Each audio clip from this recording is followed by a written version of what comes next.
सुबह सुबह एक बड़े से अस्पताल में तुंग तुंग बाबू बेहोश पड़े हुए थे। जब उन्हें होश आया तो उन्होंने देखा कि उनका एक सिर अब उनके शरीर में नहीं था। वह घबराकर पास खड़े डॉक्टर से बोले, डॉक्टर साहब, क्या आपने मेरी बीवी को कहीं देखा है? डॉक्टर ने हैरानी से जवाब दिया, कौन सी बीवी? हमें तो आप अकेले ही गटर के किनारे पड़े मिले थे, वहाँ कोई नहीं था। यह सुनते ही तुंग तुंग बाबू जोर जोर से रोने लगे। एक तरफ उनका सिर कट चुका था और दूसरी तरफ उनकी बीवी भी गायब थी। लेकिन तुंग तुंग बाबू के साथ ये सब कैसे और कब हुआ, चलिए जानते हैं। बहुत साल पहले की बात है। तुंग तुंग बाबू एक बड़ी फैक्ट्री में अपने पिता के साथ काम करता था। उसके पिता का नाम था राजू लाल। राजू लाल एक बहुत बड़े और मशहूर व्यवसायी थे। उनकी फैक्ट्री में लाखों गरीब लोग काम करते थे और उसी से उन्हें बहुत अधिक कमाई होती थी। लेकिन राजू लाल सिर्फ पैसों से ही अमीर नहीं थे, दिल से भी अमीर थे। जो भी उनसे मदद मांगता वे कभी मना नहीं करते थे। गांव के लोग उन्हें अपने भगवान जैसा मानते थे। राजू लाल को अपने बेटे तुंग तुंग बाबू पर बहुत नाज था और तुंग तुंग बाबू भी एक सच्चा और नेक इंसान था। जहाँ भी उसे कोई मजबूर या बेसहारा आदमी दिखा वह उसकी मदद जरूर करता। एक दिन सुबह तुंग तुंग बाबू फैक्ट्री के मजदूरों को काम समझा रहा था। तभी एक बड़ी गाड़ी आकर रुकी। उसमें से उसके पिता राजू लाल उतरे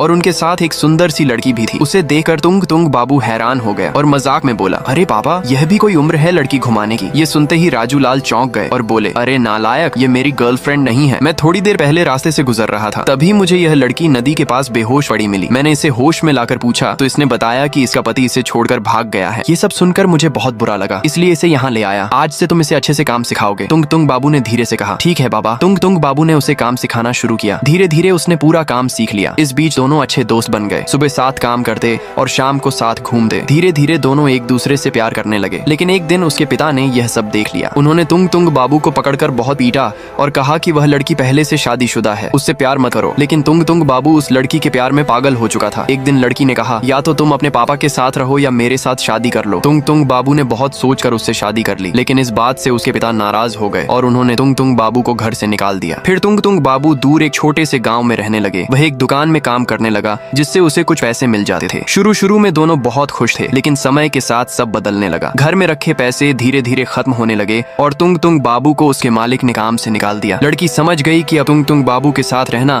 खतरे से खाली नहीं है। एक शाम जब वह घर के बाहर कुछ काम कर रही थी, तभी उसके सामने एक गाड़ी आकर रुकी। उस गाड़ी से उसका पुराना पति उतरा। लड़की उसे देखकर बहुत खुश हो गई। उसके पुराने पति ने कहा, जल्दी जल्दी अपना सामान पैक करो। ये सुनकर लड़की के मन में लालच आ गया। उसने जल्दी से सामान पैक किया और घर से बाहर निकल गई। तभी तुंग तुंग बाबू वहाँ आ गया। उसने रोते हुए कहा, जान, तुम मुझे छोड़कर कहाँ जा रही हो? लड़की ने बेरहमी से कहा, मैं अपने पुराने पति के साथ जा रही हूँ। तुम अब पहले जैसे अमीर नहीं रहे। तुंग तुंग बाबू का दिल 1000 टुकड़ों में टूट गया। उसने उन्हें रोकने की बहुत कोशिश की, लेकिन उस लड़की ने अपने हथियार से तुंग तुंग बाबू का सिर काट दिया और वहाँ से भाग गई। उस भयानक हादसे में तुंग तुंग बाबू का सिर चला गया, उसकी बीवी चली गई और कुछ समय बाद उसके पिता की भी एक दुर्घटना में मृत्यु हो गई। सब कुछ खोकर तुंग तुंग बाबू पागल हो गया और सड़कों पर भटकने लगा।